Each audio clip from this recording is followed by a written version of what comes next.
ఇంకా ప్రధాన వార్తలకు వెళ్ళే ముందు ఇందిరమ్మ ఇండ్ల నిర్మాణంలో కిరికిరి. ఇంకా ప్రధానంగా ఇప్పుడు తెలంగాణ జరుగుతున్నటువంటి ఇందిరమ్మ ఇండ్లు, ఈ కిరికిరి ముచ్చట కూడా చెప్తాను. ఒకరికి ఇల్లు వచ్చి ఇల్లు పెట్టుకుంటే ఆ ఇల్లు వచ్చిన సందర్భంలో అక్కడ ఉన్నటువంటి రాజకీయ నాయకులు, అక్కడ ఉన్నటువంటి పార్టీ లీడర్లు కిరికిరి చేసేటువంటి నేపథ్యం ఉంది. ఆ కిరికిరి ఎట్లా అంటే ఇలా కుటుంబంలో కిరికిరి పెట్టి డబ్బులు దండుకొని ఇబ్బందులకు గురి చేసేటువంటి నేపథ్యం ఉంది తెలంగాణలో. అందుకోసమే ఇందిరమ్మ ఇండ్ల నిర్మాణంలో కిరికిరి అనేటువంటి ప్రధాన వార్త రాయడం జరిగింది. ఇందిరమ్మ ఇండ్ల లిస్టులో గందరగోళం, లబ్ధిదారులను ఇబ్బంది పెడుతూ మొండితనాన్ని ప్రదర్శించిన అధికారులు. మార్గదర్శకాల మాటేమో కానీ లబ్ధిదారులను ఇబ్బంది పెడుతున్నారు. ప్రభుత్వ నియమాలకు విరుద్ధంగా 2,50,000 ముందుకు ఇస్తేనే ఇల్లు నిర్మిస్తాం మేస్త్రీల గోలే. అధికారుల తీరు అహంకారాన్ని బలపరుస్తుంది. మా ఇంట్లో జాడెక్కడంటూ సామాన్యులు వెక్కి వెక్కి బాధపడుతున్నారు. గ్రామ పంచాయతీ కార్యాలయంలో నమోదు చేయాల్సిన ఆ లిస్టులను బీరువల్లోనే దాచుకుంటున్నారు. రాష్ట్ర కాంగ్రెస్ ప్రభుత్వం గట్టి ఆంక్షలు విధించినప్పటికీ దళారి దందా పోతలేదే. గ్రామస్థాయి అధికారులు లిస్టును గోప్యంగా ఉంచడం వ్యాపారుల కోసమే అని సామాన్య లబ్ధిదారులు బాధపడుతున్నారు. అయ్యా సీఎం సారు మా గోడు వినండి అంటూ మొరపెట్టుకుంటున్నారు. కఠిన తరానికి విరుద్ధంగా కొనసాగుతున్న దళారి దందను నాశనం చేయాలని వేడుకుంటున్నటువంటి నేపథ్యం ఉంది. డాక్టర్ బరిగెల శివ ప్రధానంగా రాసిన నేపథ్యం. ఇలా దళారి దంద ఏ విధంగా ఉందో మీకు స్పష్టంగా రాయడం జరిగింది. ఇవాళ 2,50,000 రూపాయలు ఇస్తేనే ఫస్ట్ మీ డబ్బులు ఇస్తేనే ఇల్లు కడతామని మేస్త్రి హుకుం జారీ చేస్తున్నాడు. దానికి సహకరించడానికి అధికారులు పూర్తిగా సహకరిస్తున్నారు. అక్కడైతే లిస్టులో ఎవరైతే పేరు వచ్చిందో ఆ పేరును పేరును పెట్టి మళ్ళీ డిస్ప్లేలో పెట్టిన తర్వాత గ్రామ పంచాయతీ లిస్టులో పేరు వచ్చిన తర్వాత దాన్ని తీసి మళ్ళీ పక్కన పెట్టేసిన నేపథ్యం ఉంది. ఇవాళ డబ్బులు అయితే ఎవరైతే డబ్బులు ఇస్తారో వానికి మాత్రమే ఆ లోకల్లో ఉన్నటువంటి లీడర్, ఆ గ్రామంలో ఉన్నటువంటి లీడరు వాడికి వత్తస్ పలికేటువంటి నేపథ్యం ఉంది. ఒక పక్కన రాష్ట్ర ప్రభుత్వం ప్రతిష్టాత్మకంగా తీసుకున్నటువంటి డబుల్ బెడ్రూమ్లో ఉన్నటువంటి నేపథ్యంలో ఈ నియోజకవర్గానికి 3,500 ఇండ్లను కేటాయించి వాళ్ళకు నిజంగా పేదల జీవితాల్లో వెలుగులు నింపాలన్నటువంటి ఒక ఉద్దేశం తీసుకున్నటువంటి సంఘ ఈ పథకానికి ఇవాళ రాష్ట్రం మొత్తం జేజేలు కొడుతుంటే ఇవాళ నకిలీలు ఇలా కార్యకర్తలు అనేటువంటి చెప్పుకునేటువంటి వ్యక్తులు ఇవాళ ఇష్టానుసారంగా ఇబ్బందులు గురి చేసేటువంటి పార్టీ ప్రతిష్టను దెబ్బతీసేటువంటి నేపథ్యం ఉంది. అందుకోసమే స్థానిక ఎన్నికలకు ఇవాళ పోవాలంటే భయపడేటువంటి పరిస్థితి ఇవాళ మనకు స్పష్టంగా కనబడుతుంది. ఇక్కడ ఉన్నటువంటి నేపథ్యంలో ఇవాళ ఎవరేం మరి దీనికి సంబంధించినటువంటి అధికారులను చూసినట్టుగా వ్యవహరిస్తున్నారు. వాళ్ళ గుట్ట వాటాలు వెళ్ళిపోయినాయి. మరి ఈ ముఖ్యమంత్రి గారు, ఈ పొంగులేటి శ్రీనివాసరెడ్డి గారు మరి ఎంతవరకు నిజమైన లబ్ధాల్లోకి ఇస్తున్నారా? ఎంతమందికి నిజంగా లబ్ధాలను ఎంపిక చేసినారు? నిజంగా అసలు గ్రామాలలో ఏం జరుగుతుంది? గ్రామాలలో వాళ్ళ పరిస్థితి ఏంది? గ్రామాలలో ఉన్నటువంటి నేపథ్యం ఏంది? గ్రామాలలో రాజకీయ నాయకులు వేసేటువంటి కుట్ర కుతంత్రాలకు బలయ్యేటువంటి నేపథ్యం ఉంది. ఇలా రోడ్ల మీదకి వచ్చి ధర్నాలు చేసేటువంటి పరిస్థితి ఎందుకోసం వచ్చింది అనేటువంటిది ఈ ప్రభుత్వం దగ్గర స్పష్టమైనటువంటి ఆదేశాలు లేవు. ఇక ఇందిరమ్మ ఇండ్ల నిర్మాణంలో ప్రభుత్వ చేయిత అభినందనీయమని డాక్టర్ బరిగెల శివ ప్రశంసించారు. ఇల్లు లేని పేద ప్రజలను ఆదుకోవడం కోసం గతంలో ఎన్నడూ లేని విధంగా తెలంగాణ కాంగ్రెస్ ప్రభుత్వం చేయుచున్న కృషి మరవలేనిదన్నారు.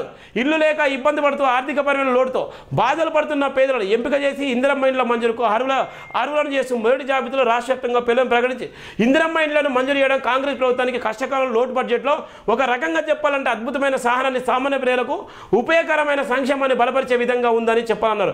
ప్రభుత్వం పేద ప్రజలకు సాయం అందిస్తూ ఇల్లు నిర్మించాల నేపథ్యంలో మనతో మాట్లాడడానికి ములుగు నుంచి ఒక మేడం లైన్లో ఉంది. మేడం నమస్కారం మేడం. హలో మేడం నమస్కారం మేడం. మీకు ఇందిరమ్మ ఇండ్లు వచ్చింది కాండి? వచ్చింది, మళ్ళీ క్యాన్సిల్ చేశారండి. ఎందుకు మేడం? ఎక్కడ మీరు ఇప్పుడు ఎక్కడ మీది ఏ జిల్లా మేడం? మాది మైబాద్ భద్రాద్రి కొత్తగూడెం జిల్లా. భద్రాద్రి కొత్తగూడెం జిల్లా. మండలం అండి మాది. ఎవరండి? ఎక్కడ? గుండాల మండలం మైతాపురం తండా నర్సాపురం తండా. ఏమైంది? నీ ఫస్ట్ లిస్ట్ లో నీ పేరు వచ్చిందా? వచ్చిందండి. నా పేరు వచ్చి మళ్ళీ క్యాన్సిల్ చేసేసారు. మీరు హైదరాబాద్ ఉంటారు, ఇది ఉంటారు, అది ఉంటారు అండి, మీకు భూములు ఉన్నాయి, ఇవి ఉన్నాయి, మేము ఇవ్వట్లేము అని చెప్పేసి క్యాన్సిల్ చేసేసారు. ఓకే. మీరు సింగిల్ కానీ మీకు పేరెంట్స్, మీ హస్బెండ్ ఎవరు లేరు కదా? ఎవరు లేరండి. నేను ఒక్కదానే, 2 పిల్లలు, బాబు పాప, మేము ముగ్గురమే ఉంటామండి. ఎందుకు క్యాన్సిల్ చేసి? ఎందువల్ల క్యాన్సిల్ చేసిళ్ళు? మీ పేరు వచ్చింది కదా? భూమి ఉన్నది, ఇది ఉన్నది అని చెప్పేసి ఎవరో చెప్పారట ఊరోళ్ళు. చెప్పేసి ఇక క్యాన్సిల్ చేసేస్తాం, ఉండదమ్మా, మీకు హైదరాబాద్ లో ఉంటారు, మీరు ఇట్లుంటారు, ఆడుంటారు, మీకు ఇయ్యము అని చెప్పేసి అన్నారు. హైదరాబాద్ లో ఉంటే కనీసం మేము బతకడానికి హైదరాబాద్ లో వచ్చి బతుకుతున్నాం, కానీ ఉండేదైతే గుండెనే ఉంటాం కదా. అవునమ్మా. మరి ఏం చెప్పాలనుకుంటున్నావు? నువ్వు ఏం చెప్పాలి? నేను డబ్బులు డిమాండ్ చేశారా? డబ్బులు డిమాండ్ చేశారు, 5,000 ఇట్లా ఇవ్వాలి అంటే మధ్యలో మధ్యవర్తి ఉంటారు కదా, వాళ్ళు 5,000 10,000 ఇస్తే మేము ఇప్పిస్తామని చెప్పేసి అన్నారు. అట్లయినా ఓకే అని చెప్పేసి అన్నా. ఓకే. అప్పుడు మధ్యలో ఇంకా వేరే వాళ్ళు ఉంటారు కదా, మనం ఏమంటారు భూమి సర్వే చేయడానికి వస్తారు కదా, వాళ్ళు కూడా అడిగారట అమౌంట్. అమౌంట్ వాళ్ళు అడిగారేమో అది తెలియదు, కాకపోతే ఊరోళ్ళు అయితే అడిగారు, నువ్వు ఇస్తే నీకు ఇల్లు ఇప్పిస్తామని చెప్పేసి అన్నారు. ఏ పార్టీ సంబంధించిన వాళ్ళు అడిగింది? ఏంటిదండి? ఏ పార్టీ వాళ్ళకి సంబంధించిన వాళ్ళ, ఎవరు వాళ్ళు అడిగింది మిమ్మల్ని? మీకు తెలిసిన వాళ్ళేనా? నాకు తెలిసిన వాళ్ళు. ఏ పార్టీ అంటే చెప్పలేము కానీ ఊరోళ్ళేనా? చూడండి, మీకు ఎవరు ఎమ్మెల్యే ఎవరు మీకు? అతని పేరు అంత ఐడియా లేదండి. ఓకే, చూడండి, ఇక్కడ గుండాల మండలం నుంచి ఒక మహిళ మాట్లాడుతుంది చూడండి. ఆమెకు లిస్ట్లో ఆమె పేరు వచ్చింది. వాళ్ళు బతకడానికి, ఆమె హైదరాబాద్లో ఉంటే 2 పిల్లలు వేసుకొని, హస్బెండ్ లేడు, బతకడానికి ఒక ఎస్టీ బిడ్డ. అక్కడి నుంచి వచ్చి ఇక్కడ బతుకుతున్నటువంటి క్రమంలో ఆమెకు ఇల్లు శాంక్షన్ అయ్యి సంబరం చేసుకునేటువంటి క్రమం ఉంటుంది. సంబరం, అరే నాకు ఇల్లు వచ్చిందని సంబరంలోనే, ఆ క్షణంలోనే మరుసటి మరో రోజు పోయి ముగ్గు పోసుకుందనే క్రమంలో మీ ఇల్లు లేదు, మీకు భూమి ఉంది, గీముంది అని క్యాన్సిల్ చేసిల్లు. అక్కడ ఉన్నటువంటి దళారి 5,000 10,000 రూపాయలు ఇవ్వండి మీ పేరు వస్తుందని చెప్పిల్లు. ఇది ఇందిరమ్మ ఇళ్లలో జరుగుతున్నటువంటి గోల. ఇది గుండాల మండలంలో జరుగుతున్నటువంటి వ్యవస్థ. గుండాల మండలం ఇవాళ ఉన్నటువంటి ములుగు కాన్స్టిట్యున్సీ కిందకి వచ్చినట్టుంది గుండాల మండలం.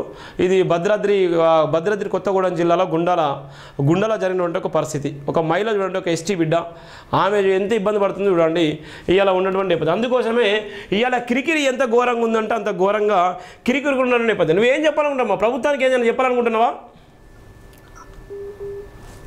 హలో, ప్రభుత్వానికి ఏం చెప్పాలనుకుంటున్నావు? నీలాంటి ఇబ్బంది పడేటువంటి చాలామంది ఉన్నారు కదా, ఈ ప్రభుత్వానికి నువ్వేం చెప్పాలనుకుంటున్నావు? నీకు ఎట్లా న్యాయం జరగాలని కోరుకుంటున్నావు? ఇల్లు ఇవ్వాలండి, లేనోళ్ళకి ఇవ్వాలి, ఇబ్బంది పడేటోళ్ళకి ఇవ్వాలి కదా. లేనప్పుడు భర్త లేనోళ్ళకి ఇవ్వాలి, అన్ని ఉన్నోళ్ళకి ఇవ్వద్దు కదా. అవును. ఇప్పుడు పిల్లల్ని ఎంతబడి నేను నాకే కాదు, నాకే ఇబ్బంది కాదు, వేరే వాళ్ళకి కూడా ఇతని ఇబ్బంది ఉండొచ్చు.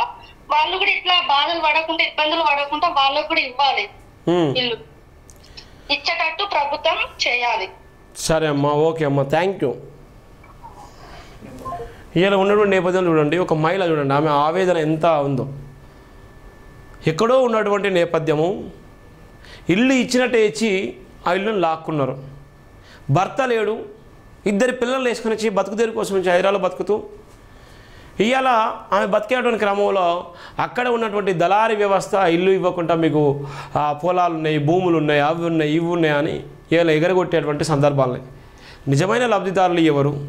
నిజమైన ఎంపికదారులు ఎవరు? ఎవరికి ఇవ్వాలంటే దళారీ వ్యవస్థ ఆ విధంగా ఉన్నది. ఇది ప్రధానంగా ఉన్న నేపథ్యం. క్యాబినెట్లో తీసుకున్న నిర్ణయం ఎంతో ఉన్నతమైనది అయినప్పటికీ గ్రామస్థాయి వార్డు మెంబరు స్థాయి, డివిజన్ స్థాయిలో లబ్ధిదారుల కోసం కట్టిస్తున్న ఇందిరమ్మ ఇండ్ల పట్ల ఆయా కాలంలో ఉంటున్న మేస్త్రులు సంఘాలుగా ఏర్పడి మూకుమ్మడిగా పేదలపై దాడి చేస్తున్నారు. ప్రభుత్వం మంజూరు చేస్తున్న నిధులతో సంబంధం లేకుండా ముందస్తుగా 2.5 లక్షలు చెల్లిస్తేనే ఇండ్లు నిర్మిస్తామని మొండికేసి కూర్చోవడమే కాకుండా వేరే వాళ్ళని కట్టనివ్వకుండా అడ్డుపడుతూ ప్రభుత్వాన్ని క్షేత్రస్థాయిలో బదనం చేస్తున్నారు. ఇందిరమ్మ ఇండ్ల నిర్మాణం పారదర్శకంగా కొనసాగుతుండడం గ్రామస్థాయి సామాన్య ప్రజలను ఇబ్బందులు పెట్టి వ్యాపారాలు చేసుకునే క్రమంలో ఇందిరమ్మ ఇండ్ల లబ్ధిదారుల లిస్టులను అధికారులు గోప్యంగా ఉంచుతుండడం రాష్ట్ర వ్యాప్తంగా ప్రజలు జీర్ణించుకోలేకపోతున్నారు. మాజీ ప్రధాని ఇందిరాగాంధీ భారతదేశ ప్రణాళికను, భారతదేశ సంస్కరణను నిర్మించిన రూపకర్తగా వెలుగొందింది. భారతదేశ అభివృద్ధి కోసం తన ప్రాణాలను సైతం పరంగా పెట్టారని కొనియాడారు. అలాంటి మహామహిళ నేత పేరు మీద ఇందిరమ్మ ఇండ్ల నిర్మాణం చేపట్టడం తెలంగాణ రాష్ట్ర ప్రభుత్వం తీసుకున్నటువంటి ప్రతిష్టాత్మక నిర్ణయంగా భావించారు. మొదటి నుండి తెలంగాణ రాష్ట్రం ముఖ్యమంత్రి రేవంత్ రెడ్డి, రెవెన్యూ శాఖ మంత్రి పొంగులేటి శ్రీనివాసరెడ్డిలు ఇరువురు ఉన్నతాధికారులతో ఉన్నత స్థాయి సమావేశాలు నిర్వహిస్తూ శాసనసభ్యులు, క్యాబినెట్ మంత్రులతో పలు సమావేశాలు నిర్వహించి లక్షల కొద్ది ఇండ్ల నిర్మాణాలు చేపడుతున్నప్పటికీ నేరుగా పేద ప్రజలకే చెందాలని ఎలాంటి అవకతవకలకు, అక్రమాలకు ఆస్కారం లేకుండా అధికారులను ఆయత్తపరిచిన తీరు అద్భుతంగా ఉందన్నారు.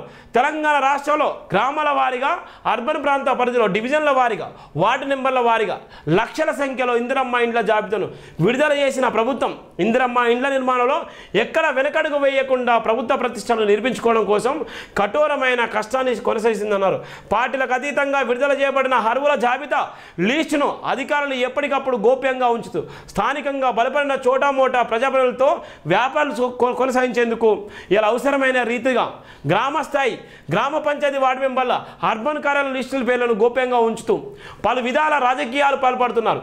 రాష్ట్ర వ్యాప్తంగా అన్ని మండలాల్లో ఇందిరమ్మ ఇండ్ల అర్హుల జాబితాను ఎంఆర్ఓ స్థాయి లాంటి అధికారులతో విచారణ చేయించాల్సిన ప్రభుత్వము అనధికార హోదాల ప్రజాప్రతినిధులు అనుకూల నాయకులకు కట్టబెట్టడం వల్ల ఎక్కువ శాతం లబ్ధిదారులకు అన్యాయం జరిగిందనే నేపథ్యం కూడా మనం చూస్తున్నాం. ఇది ఎంత భయంకరంగా ఉందో చూడండి. అలా ఇందిరమ్మ ఇండ్ల విషయంలో ఎంత దారుణంగా మోసం జరిగిందో మనం చూస్తున్నాం.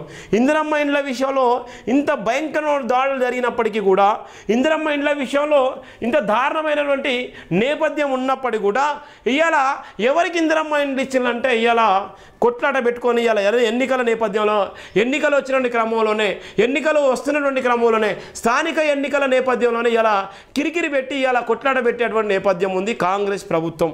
దీనికోసము ప్రధానంగా ఉన్నటువంటి ప్రధాన వార్త రాసిన నేపథ్యం ఉంది.